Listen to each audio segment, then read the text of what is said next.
Hello, everybody. My name is Matthew Paul Turner, and I want to welcome you to this Penguin Random House spiritual thought event. Tonight, we are celebrating the release of the book, What is God Like? A picture book that I co-authored with my friend, Rachel Held Evans. Our book was illustrated by the incredible Ying Hui Tan, who is watching us, who is with us tonight all the way from Malaysia. Rachel and I met in 2009, a year before the release of her very first book, Evolving in Monkey Town. Rachel and I had a lot in common. We were both writers, we both blogged, we both lived in Tennessee, and we both enjoyed making trouble, challenging pastors, churches, and other religious institutions. At some point in our friendship, I became a children's book author, and she became Rachel Held Evans, the badass, progressive Christian writer who burned down the patriarchy one post at a time and helped so many of us capture a glimpse of our place at God's table. As you know, Rachel passed away unexpectedly in May 2019. Months earlier, Rachel had started working on ideas that she hoped would one day be turned into books for children. A few weeks before she became sick, Rachel compiled these ideas into an email and sent them to her literary agent. In August of 2019, 3 months after Rachel died, I received a phone call from my editor asking me if I would be interested in finishing Rachel's ideas. Even though I told my editor that I was honored by the invitation, I also told her that I wanted to talk to Dan, Rachel's husband, and a few of Rachel's closest friends. I wanted to know if I was the right person for this job. Every single person I talked to gave me their blessing. One friend in particular grabbed my hand, looked me in the eye, and said, "Matthew Paul Turner, you finish these books. You do it for Rachel. You do it for the rest of us." And that's what I did. And then Ying Hui brought our words to life with her magnificent illustrations. Tonight, we've asked Mike McHarg and Kate Bowler to read our book, What is God Like? And we will be putting everyone's bios tonight in the chat for you to read. But to save time, we're not going to read them here live. So Mike and Kate, would you please read our book? Thank you, Matthew. If you'd like to read along, we will be beginning on page 6 of the book. Mike, are you going to show the pictures? Are you going to be this guy? Should I just full on? I just kind of feel like maybe you are. Maybe we will. Here's what we do. We trade off. I'll show the pictures while you read, and you show the pictures while I read. I feel really good about this. That's a good plan. Here we go. Hey. Beginning on page 6. What is God like? That's a very big question, one that people from places all around the world have wondered about since the beginning of time. And while nobody has seen all of God, because God is far too big for any of us to fully see, we can know what God is like. God is like an eagle, sharp-eyed and swift, with wings so wide you can play under their shadows. God is like a river, constant and life-giving. When you grow near God, you'll sprout up strong as a tree.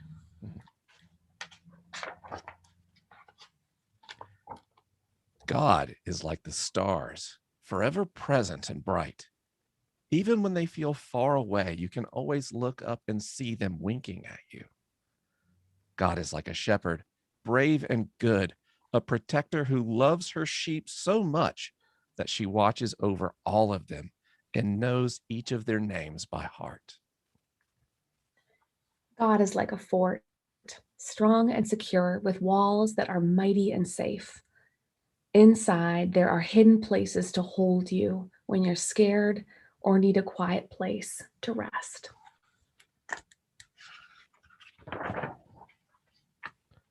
God is like a gardener, patient and nurturing. God plants, waters, weeds, and fertilizes the earth until every good thing on it seeks the nourishing sun and grows.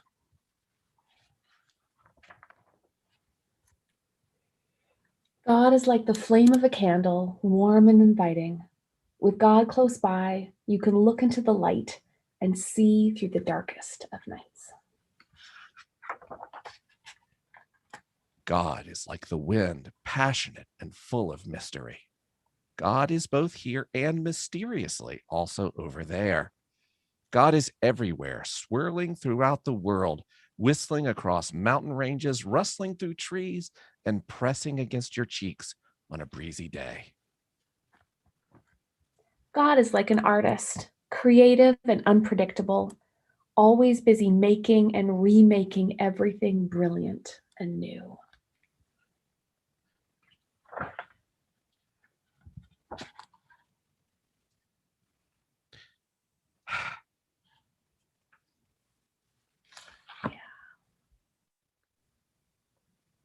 God is like a mother, strong and safe. You can crawl up into her lap whenever you want to, and she will hold you until you fall asleep. God is like a father, gentle and safe. He will put you on top of his shoulders to give you a bird's eye view of all creation. God is like three dancers, graceful and precise. They move to the same music in very different ways, showcasing all of God's elegance and rhythm in your life. God is like a rainbow, vivid and full of color, a dazzling reminder of promise and hope for all people after a storm. God is like a best friend, faithful and true, closer to you than even your brothers or sisters.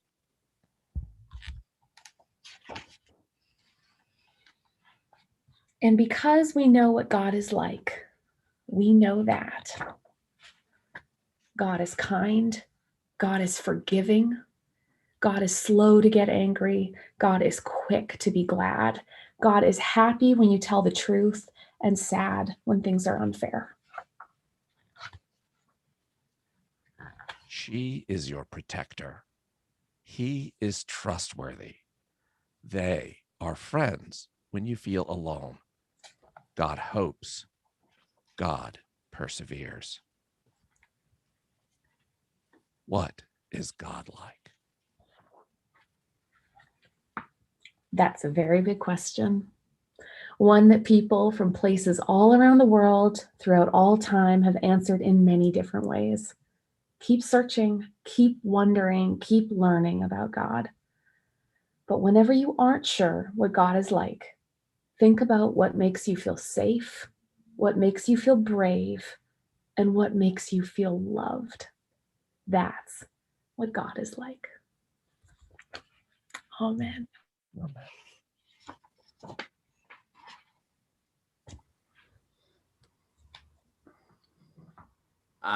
Can y'all like go with me on tour and just read my book? Like, I think that was incredible. Thank you, Mike. Thank you, Kate. So grateful that you're here. Now we're gonna have Rachel's friends, Candace Benbow, Sarah Bessie, and Jeff Chu come and have a conversation and talk about the book.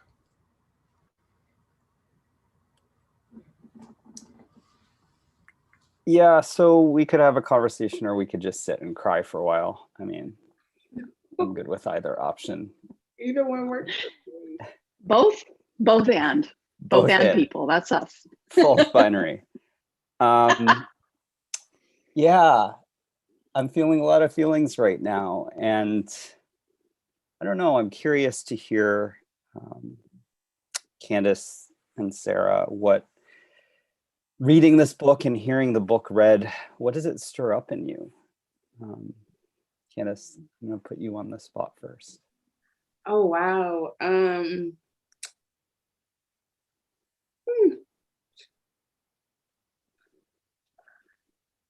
First, I just really, really miss my friend. I'm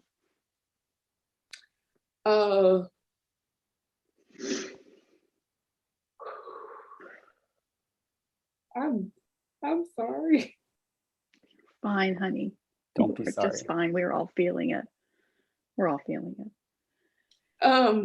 But I think what continues to be the most beautiful part of this book is the way that it gives kids permission to dream and imagine God in ways that are so real to them.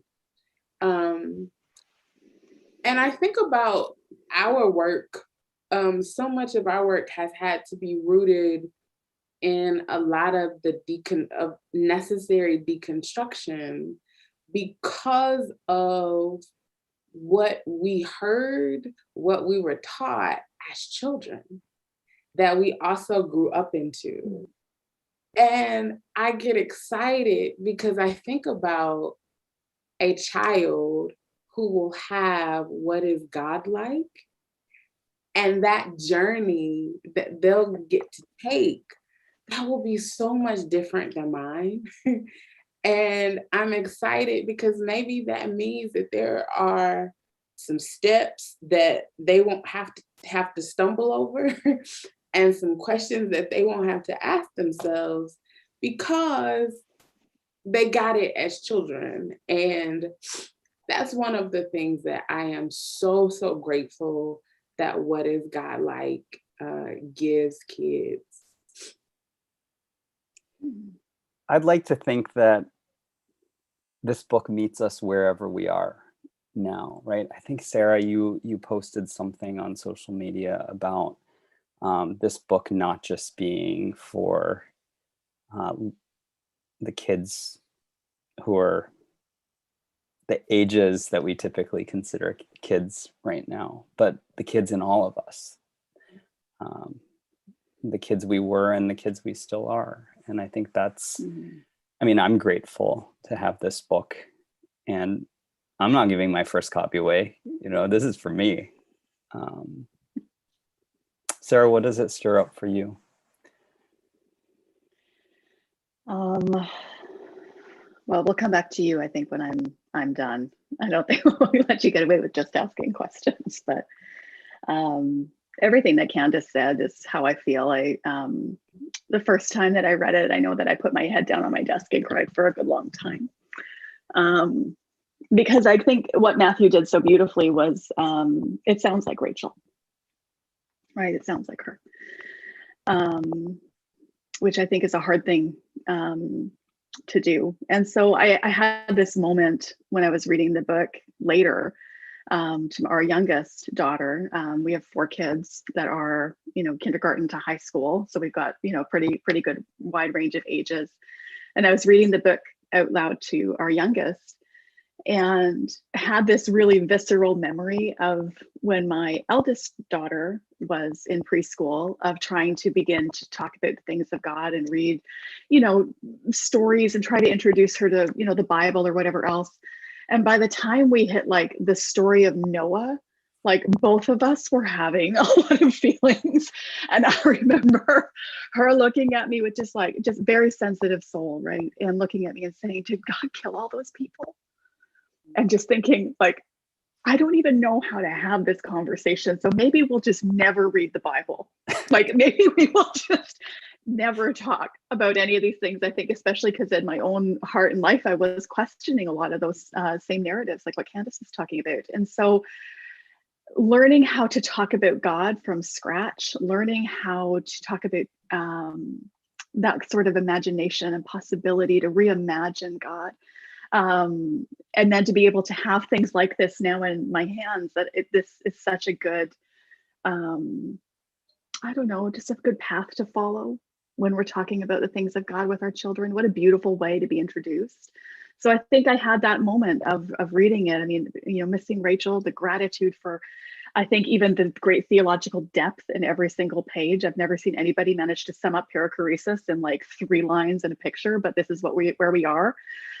But there was also this moment, both as a mom, but also as someone who has had to reimagine and relearn God, to say, this is healing work, this is restorative work, this is beautiful, you know, community of creation kind of building work, as Randy Woodley would say. And so, yeah, I mean, I think a lot of those things all kind of got stirred up. What about you? Where did you kind of land on the? So it's interesting what you say about reimagining God, because I wonder whether a lot of us were brought up with this idea of God as implicitly fixed in our minds, as if we could comprehend the whole of God. And I don't think it was until I was an adult that I realized I don't want to believe in a God that my little brain can totally understand. Mm.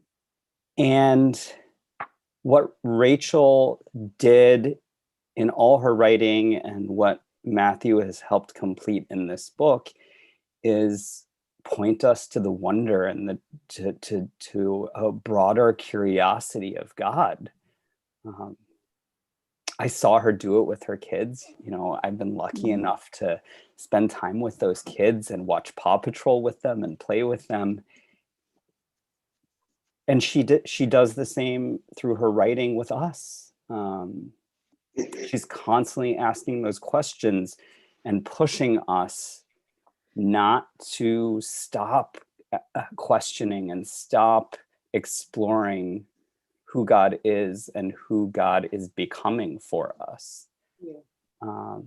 So I think that's one of the beautiful gifts of this book is I guess the word is legacy in some ways, and I hate that because there's such a finality to it, but I think her legacy is a legacy of wonder and holy curiosity, and I'm so grateful for that.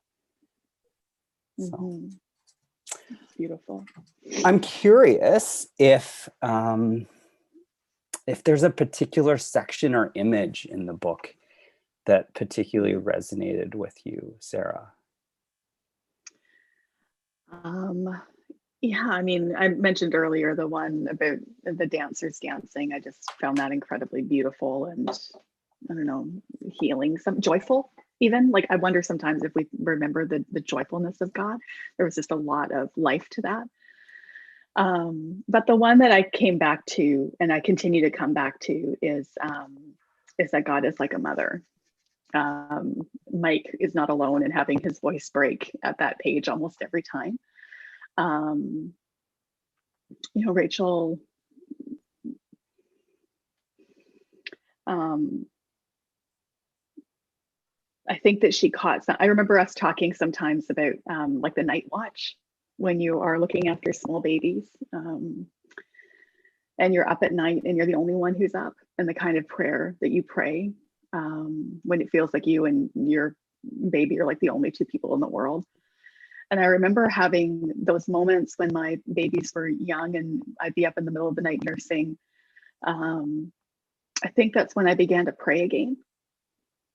A lot of times was in those moments, but I remember having these moments of feeling like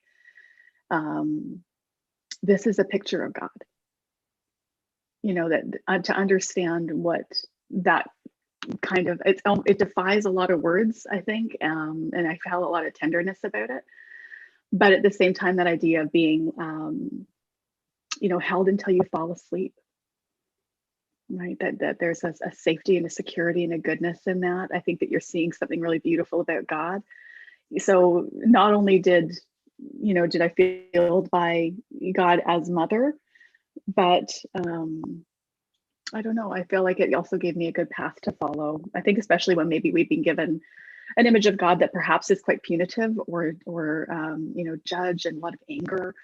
To think of God as the best kind of mother, right? And I know not everybody has really good connections with the idea of mother or the idea of mothering even. But even there, the room, like you said, for curiosity and wonder and imagination there of how that might actually look now, where that sort of healing could happen. So yeah, those pages meant a lot to me. Seeing Rachel as a mom was really, really beautiful. And I see that in these pages too. Yeah, I think what you said about God as the best kind of mother or the best kind of father is important, right? Especially for those of us who have struggled a little with our parents in some way, and not letting the human box that we've experienced define God, but maybe letting the possibilities of a good and loving God redefine the human box. That's my hope anyway, when someone reads that. How about for you, Candace? Was there an image that particularly stood out to you? Yeah, and it's actually connected to mothers. It was, for me, God is like a river. So when my mom passed in 2015, it was unexpected. And I had a crisis of faith. I really did. Because nothing made sense to me anymore. And I remembered I stopped praying and I stopped talking to God. And I was in therapy. I was in a therapy session where my therapist encouraged me to close my eyes and just meditate. And in that moment, just as clear as I'm talking to you, my mom appeared to me in all white with her hair, her afro out, and her smile as bright as it could ever be. And she was standing by a tree, under a tree by a river. And I mean, as vividly as I am sitting here talking to you, I had a conversation with my mom. And it was in one in which I remember asking her, "Why did you leave?" And she said, "I didn't want to, but I had to go." And we had this conversation. It to me, it felt like forever, but it was probably a few minutes. And I remembered going back out when I left that therapy session. I went home and I wrote in my journal, "Hold fast to joy, even if it's just a trickle, because where there's a trickle, there's a stream. And where there's a stream, there's a river somewhere." And I had to hold on to that for dear life, that there is a river somewhere. And wherever that river is, my mom is there. And it opened me up to talking to God and praying again. And so every time I see a river, I always want to go, I'm always around bodies of water, but I make sure that every time I see a river, I take a moment and pause for just sheer gratitude, because I don't know where I would be in this moment without that moment. And I get excited when I think about not only like all of for me, but just whenever people read this book, they're going to come across a description of God that's going to remind them of a moment where God met them. And the year that we've had, and then the year that, because 2021 is, I think it's still the beta version. So like it's still the still having. People need to be reminded very intimately of who God is to them. And so that was for me, Sarah, the moment where I literally had to like close the book and walk away for a minute and just and then come back to it. But definitely God is like a river. I think there's something about the imagery in this book, right, that really does grab each of us in a particular way. And a lot of it is nature imagery, right? So it meets us in our own experiences of the world and what we've seen. Thank you for sharing that, Candace. I know it's a tender and a vulnerable story. And before Sarah harasses me, I will answer my own question because I know that is coming. So for me, the page that I keep returning to is God is like a shepherd. For one thing, many days, I struggle to believe in my heart that God watches over each and every one of us. I know it intellectually, right? I allegedly went to seminary and graduated.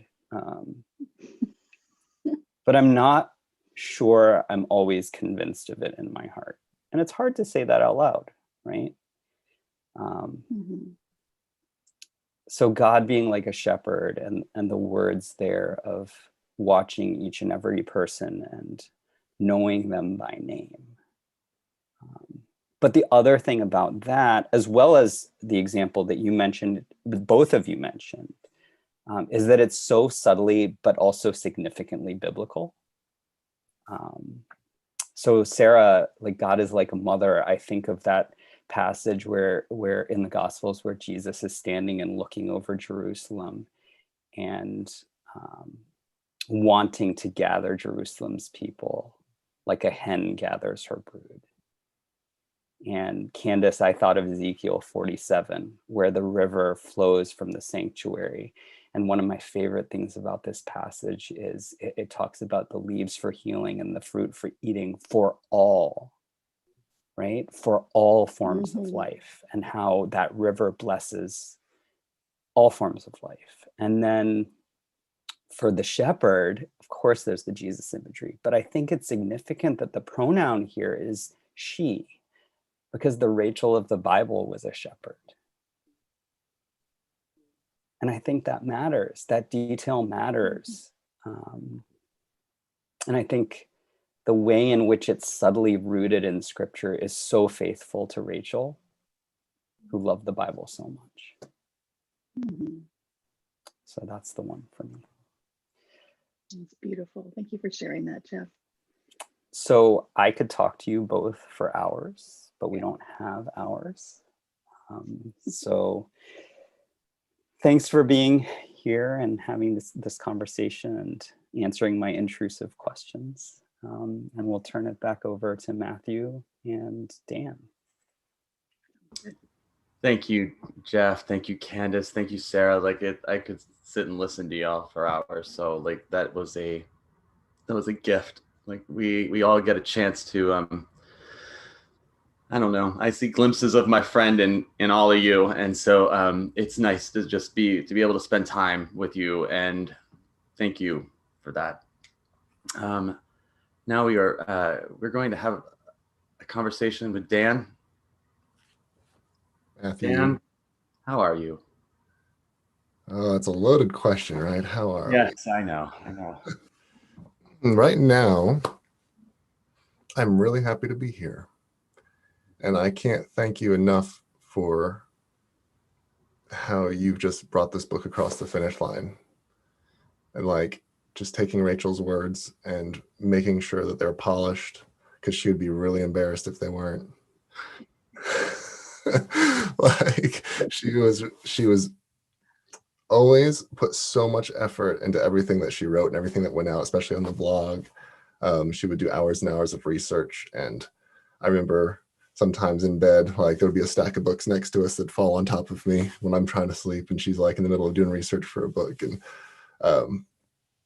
you just have stewarded her words so well and have just brought her spirit. I just wanted to thank you for that. Thank you. This book was a gift, so thank you for allowing me the privilege to write it, to finish it, because it was I needed it I needed it before I think anybody else needed it. And so it was a incredibly spiritual and light-filled experience for me to take her idea and walk alongside her with it. And so thank you. Like it was a gift. So yeah, thank you for that. If she was here, she'd tell a joke. I know, or she, Right? she would. Well, you know what I was gonna say, you were talking about how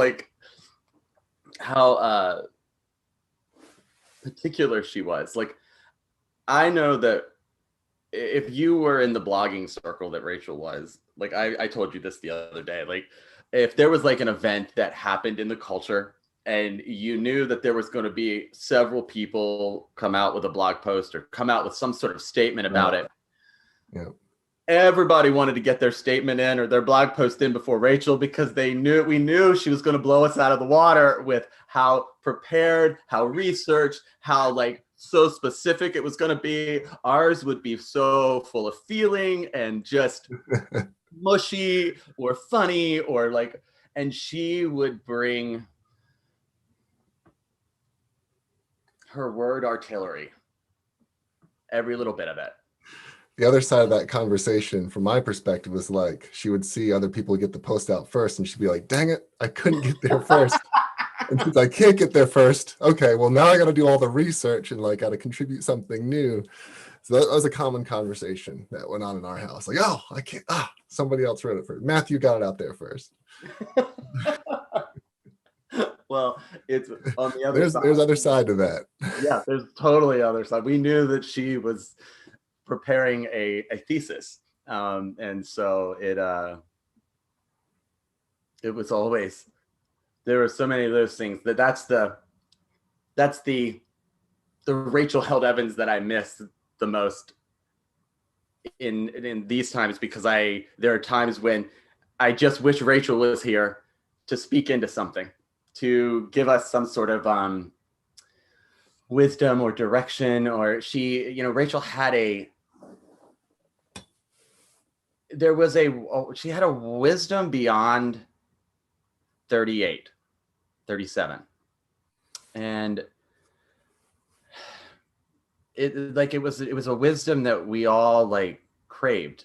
And as we walked through the rest of the Trump years or whatever, without her, like there was I felt like I'd lost one of my North Stars.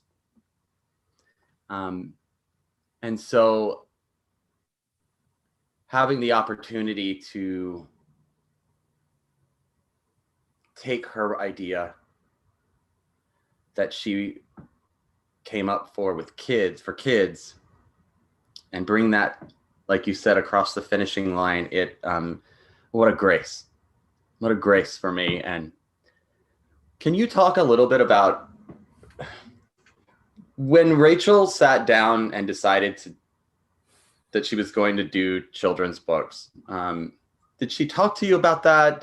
What was going on in her story? Yeah. So, well, as most people who are familiar with her know, Rachel wrote about what she was going through in life and what she was doing in life. And having kids was the next chapter for us. So it kind of just flowed naturally for her to start thinking in the lines of motherhood and children, and she had book ideas around it. And then she started thinking about children's books, and it was kind of a natural progression for where we were in our life. And that's what she was doing, is she always just kind of publicly discussed the things that were important to her that were actually going on. And I think that's like why it's easy to resonate with her writing, because she wasn't figuring it out first and then telling you all the right things to do. It's like She was walking alongside you, discovering with you, and with all of us, and just having that grace to like be wrong in public, make mistakes in public, and push the envelope in public, and we're having kids, and we kind of, we're always trying to decide how much of our private life do we make public, because the filtered version that people see is authentically Rachel, but it's filtered. We decide certain things not to share. We decide that there's some things that are just for us, right? And like not everything in our life is public, but like there's that public side of it. And so in the midst of all that, it just seemed like writing for children and children's books would be actually maybe a good direction. There was one thought we had talked about.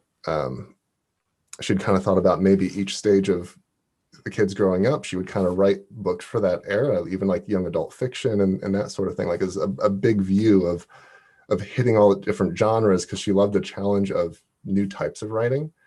And she talk about wanting to write fiction. I remember having. She told me she felt intimidated by it, right? Because it's like she's like, I don't know about how to put that. She would have done. I mean, she always did great at everything. Like she, well, no, not everything. She didn't do great at everything, right? I mean, she did really great at the important things. Like that's where she decided to put her effort and her time. Like she's not perfect. Like there's other things that maybe I would do differently, but like they're the menial things that kind of disappear. And like decided to like focus on like the important things, like the research and the writing and the things that outlast all of us. I always got the impression that there was a point in Rachel's story when the weight of her influence became more real to her, became more when I met Rachel for the first time, it was at the Nashville Southern Book Festival. All right. We were both on the same panel. It was just her and I. She was reading little excerpts of Evolving in Monkeytown. I was reading a memoir that I had written. And I mean, and that was the first time you and I met. And I just remember, Rachel was, there was a shyness about her, at that point. And then fast forward to 2018 and watching her on the stage of Evolving Faith. Sorry. And she had stepped into her influence with such intention. She had grown into the force. She was a force. And yet I just remember I never was in the same room with her and thought Rachel is a force. You know what I mean? Like I never thought that there was always a humility there. That I didn't understand, but like she was doing things. She stepped into this calling seemingly with intention. Was there a moment? Do you remember? Was there a moment when she did that? No. Yeah. It was gradual. It was over time. It was she just built confidence over time, and it was basically I think what happened was her presence on stage ended up kind of catching up with her writing presence, because she was always comfortable with she would frame things as like I speak in order to be able to write. Speaking can pay well and or at least supplement income, and it's like she does more of the speaking to write, and writing was her thing, but she didn't mind speaking. And then as she got into it more and more, I think she kind of just grew with her. And I think that in-person stage presence happened over time with her as she did more and more speaking and more events, and then ended up doing, starting events and things like that. And so I don't know that there was a moment. I can't think of one. So yeah, I'd say not a moment, but at some point you're able to like look at the stage and be like, oh, there she is. It's just stunning to think back at the woman I met in 2009 and the woman I watched in 2018. And it's just a beautiful testament to her story. And I think we're supposed to be talking about the children's book, though. But well, I can ask you a question. Let me ask you something. Okay. We should recognize Yinghui, and who is in the audience, I believe. Yinghui, thank you so much for this. Your illustrations are amazing. The use of light that she has on each page. So like something that we really wanted, Matthew and I talked about this, was we wanted that personal connection, but in an epic context. And that was something we just kind of said over and over. And it's like, it feels like those two things are in tension. And she came in with her illustrations and just knocked it out of the park. It's absolutely stunning. And it's exactly what we were hoping for without being able to see it in front of us. It was one of the thrills of writing children's books. And for this one, it felt more personal. Like you see it come to life little by little. And you see the pencil drawings and you ask questions and you wonder how it's going to be. And you see it, with just like a little bit of color, and then you see it, you all of a sudden you get this detailed image, one image of the whole book, and you're just awestruck by it. And I just remember once we had the whole book, just being completely, just awestruck by Yinghui's, how she saw it. Like she saw what we were trying to say, and she put it in. Yeah, we just kind of talked about some general concepts, and then she just took them, and she had to make all these specific decisions, and she just made all the right ones, and it was so impressive to see that happen. And so thank you so much. That was amazing. And something else we talked about, I remember, is like, how do we have a book to finish, right? And it's not complete. That's why we have to finish it. And we can't know what Rachel would have said, for sure. And I do try to like avoid speaking for her, right? Like I can talk about what she actually did do, and I'm happy doing that, but like, what would she do? I'm personally, I tend to avoid that. It doesn't mean that if anybody does it, it's wrong or anything like that. It's just that for where I am, she did such a good job speaking for herself. Like, I don't need to like try to do that for her, even after death. So what we talked about was about like emulating her values rather than predicting her words, right? Where it was like, and that now that can come across saying like, what would she do or what would she say? But not so much like the specific, like it has to be exactly her. It's like, how do we bring the strength from like what she represented to the pages here? And you just did that so beautifully, because like that frees us up to make the decisions, because otherwise we could get stuck and be like, she would have done this, or would she have done that, or exactly what decision would she, I don't know. We don't know. And I think we back ourselves into a corner when we start talking about ideas like that. I mean, there were moments,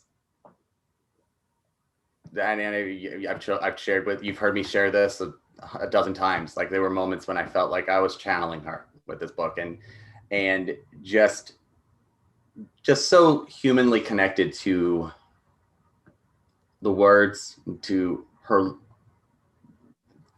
still very much in the grief process. And so it was in that pain and in that, in those quiet moments as I'm trying to construct this book, that I swear there were moments when when I could just like hear her. Mm-hmm. And when this week, now that the book is out, and I have enough affirmation from a whole bunch of people who loved Rachel that this book, is something that they will read, because I did not want to mess up something by Rachel Held Evans. I mean, holy smokes. And so there was that, but there was just this. I just know that when I talk to Rachel, when I talk to people about Rachel, the thing that they say all the time is, it's because of Rachel that I did. I left a terrible marriage. I went to seminary as a woman. I became a pastor. I came out. There were just a host of things that people will fill in the blank. Because of Rachel, I did whatever. Mm-hmm. And there have been glimpses of that in the responses to this book. Not exactly, but just people have said that that this book will empower them, or that, give them space to do, that's what she did, right? Right. That she gave us permission to do the things that we were called to do, right? Isn't that a big part of her story? And the way that we can emulate her is stepping forward ourselves, stepping forward and being vulnerable ourselves, like she was, without having to figure out how to copy her or what she would have done. It's that's what she did, was she had that strength to step out and include. Yeah. And so we can emulate her in that way, inclusion, listening. Instead of figuring out what to do, it's listen. We can listen more. Ask questions. Matthew, on a personal note, and you know this, but this is the first book of hers that Henrietta Harper will have read. So thank you.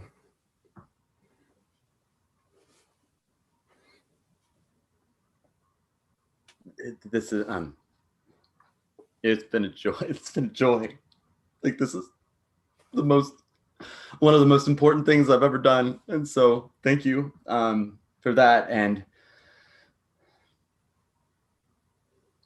yeah, so I'm excited to see where it all goes, and because the thing that I have learned, and I've shared this with you, the thing about picture books, and this is my 6th one. Wow. They show up in places you don't expect.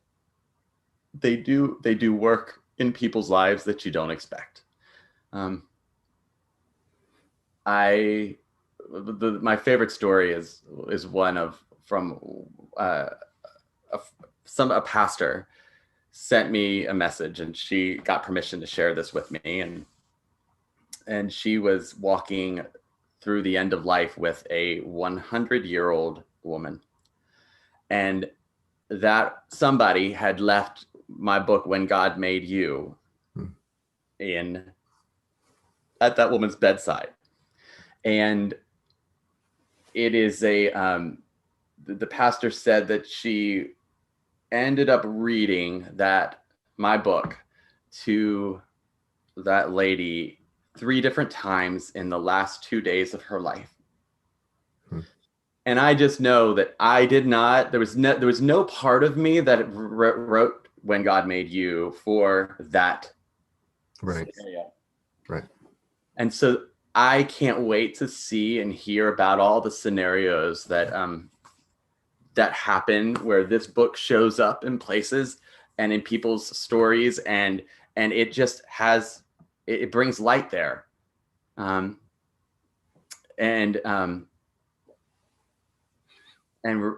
Rachel's good work will continue. Thank you for letting us keep sharing her words. Thank you, Matthew. That's all I can say. And thank you, everybody who's been part of this. Thank you for like buying the book and sharing the book, and like on shelves now. I don't know how to do the like it's just amazing, the response. It has been amazing. And it's just like instantly successful just based on how people, they got it. Everybody gets it. They get the book. And that's the thing that you want, right? Like, I'd rather have a few sales with people who actually understand it than like something that doesn't make any sense to anybody or is just general and generic. It's like, oh, with this book, it's like, it just seems to be resonating really well. And yeah, I have to do this, like, I have to keep some professional distance and like make this, like when we're promoting this book, I have to like divide my brain somehow. Yeah. Like, okay, now it's work mode, right?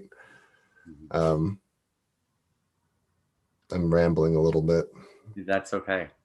But we're just, I mean, at the end of the day, the first 2 days of this release, it just came out yesterday, has blown us away. Yeah. And that's everybody's watching right now. Thank you so much. Like, that's because of you and showing up. Yeah. And sharing it. Yeah. Like, every share is just a help in telling the story. And we're just really moved.